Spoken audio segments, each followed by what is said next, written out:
तालव्य दंड मूर्धन्य ओष्ठ ओष्ठ नाही ओष्ठ ओष्ठ हा त्याला य जोडलेला आहे ना हा मग आता कंठ या स्थानाची वर्ण कोणती कोणती आता पहा तुम्हीच प्रयोग करून पहा तुम्हाला लक्षात येईल हे बघा म्हणा बरं क क कंठातून येतोय ना क क क इथं क म्हणत असताना टाळूला जीभ लागत नाही दाताला जीभ लागत नाही तोंड उघडं राहतं असं थोडं आणि इथून आवाज येतो पा क इथं बोट लावून पहा तुम्हाला लक्षात येईल क क इथं व्हायब्रेशन जाणवतं ना ख ग घ येतोय ना आ येतोय ना कंठातून आलाय ना आलाय ना मग आता पा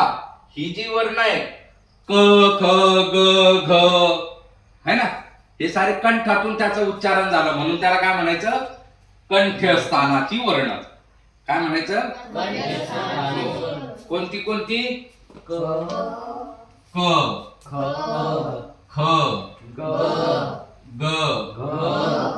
घ त्याच्यानंतर ह पण आहे ह है ना आणि पुन्हा अ पण आहे आणि आ पण आहे है ना हो बघा बरं या साऱ्या वर्णाचे उच्चार करून पहा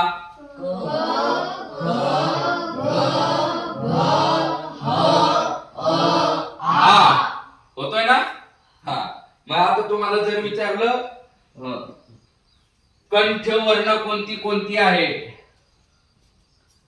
तर तुम्ही काय सांगणार हा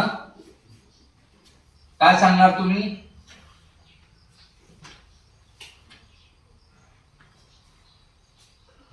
क ख ग घ ग आणि ह आणि अ आणि आ हे काय आहे कंठ आता तालव्य स्थानाची वर्ण हो कोणती कोणती तालव्य स्थानाची वर्ण च च ज झ य